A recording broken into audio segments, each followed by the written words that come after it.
office spaces will become a very, very important part. And we don't realize we spend at times even more time in offices than we do at our homes, at least awake. So I think overall we are seeing, when I started co-working in 2015, India had only 0.1% of commercial real estate as co-working. Today, 12% of commercial real estate is co-working.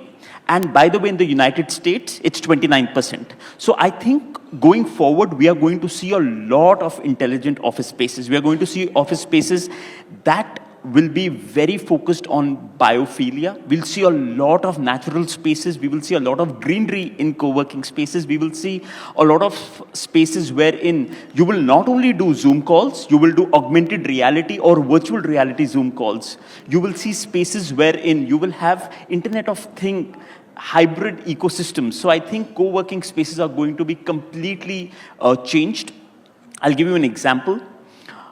Usually in our offices, the minimum temperature was 17 to 18 degrees. And we realized we actually do not need 17 or 18 degree temperatures. It's bad for the planet. It's extremely bad for us because we have to pay a higher electricity bill and consumers don't like it. I have seen in June, my co-workers actually wearing a suit and actually layering up, and it's not even needed. So the question is, can we create offices which can use newer technologies to actually reduce our carbon footprint? So I think co-working will evolve. The co-working of 2030 will be a very different one, and we are rooting for that. What are the changes? No, a great question. And I'll start how I started at Innovate. The reason was, I'm a medical doctor. I used to work at Gangaram Hospital. And one day what happened, I decided I do not want to become a doctor. And for a person like me, I did not have the money to buy or rent a space in Connaught Place.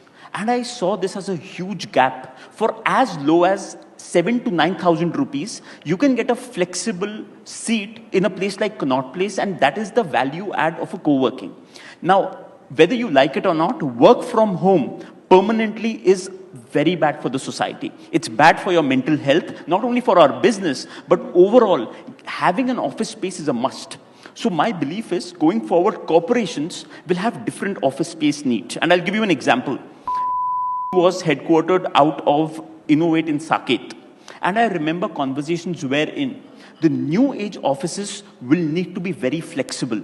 They will not only need workspaces, they will need flexible workspaces. We have got demands such as wherein customers are saying, can we get a 5,000 square feet blank space and get flexible ports at the floor wherein we can put a plug on a socket anywhere on the floor. And we are seeing a lot of flexible spaces that are being requested by our customers. The future of co-working will be, today we give overall 40 square feet per person. In my view, we are going to give 28 to 30 square feet per person in the future, because out of 5 days, we will see 4 days people will come to office and 1 day they won't.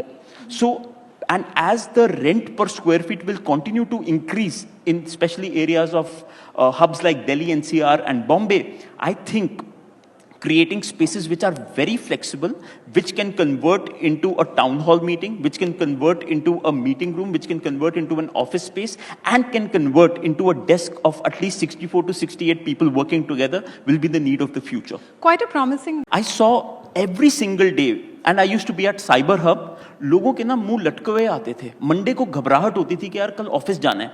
And I said, offices need to be really beautiful. Offices need to be inspiring. They need to be a place where people should love to come to office. A country wherein people do not want to get up on a Monday morning to go to office. How do we develop into a 10, 20, 30 trillion dollar economy?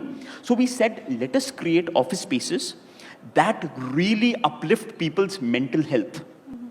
Offices today do not do that. I'll give you an example. 3 things, common complaints of coworkers. One is sound. Can we create amazing acoustic spaces? That's a big opportunity.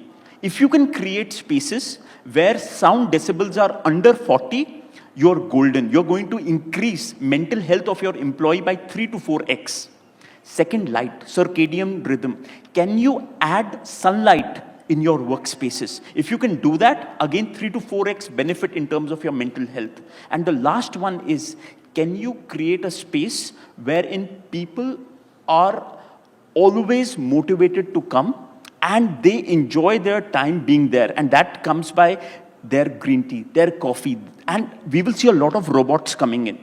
I truly believe robot janitors and robot dispensing coffee shops will be the next big thing in office real estate. But Ritesh, do you agree with her fact? In my view, the future of work will be people will not go to offices 5 days a week. They will go 3 or 4 days a week, and we will see a Wednesday. And we are seeing this in a lot of companies across our where Wednesdays have become a very low footfall time. Wherein what has happened is Monday and Tuesday, people come to offices, Wednesday they work from home, and then again Thursday and Friday they come to offices, and Saturday they again don't come. So what we are also seeing is, for those lean periods of Wednesday and Saturday and Sunday, can we use the same space for something else so that we can increase the revenue throughput? So I think a lot of changes are going to happen. But these are in the metro city. What if I ask you about the tier 1, tier 2 cities? You think that they're going to be the next growth drivers as far as co-working spaces are concerned? I don't think so. I have a very particular opinion about that. We opened one center in Chandigarh, had a horrible experience because A, real estate is abundant over there. B, we have seen the density of people wanting to do startups in smaller cities is not that high. So we've seen, at least for now, at least till 2030, if you really want to make money in co-working, it's all the top 10 cities, and that is the density. Bombay is our largest market, 45% of our revenue, and does extremely well. And we've seen we want to stick to Bombay, Bangalore, Delhi, Hyderabad, Chennai, Kolkata, Ahmedabad maximum. Ritesh, I also wanted to understand that, Which I feel by the end of the day, co-working business is a simple, non-technology business. It's a very simple business, actually. People want offices. We give them offices. We like to say that we are using technology for our value delivery, but we are not a technology play. So anyone who values a co-working business like a technology business is going to lose value over time. That is my comment number one. On other players going IPO, we are very proud of the fact that in total currently we have around 12 or 13 players with multi-location co-working spaces, out of which we are seeing a lot of public offerings coming in and doing well. The good part with co-working is it is a good profitable model.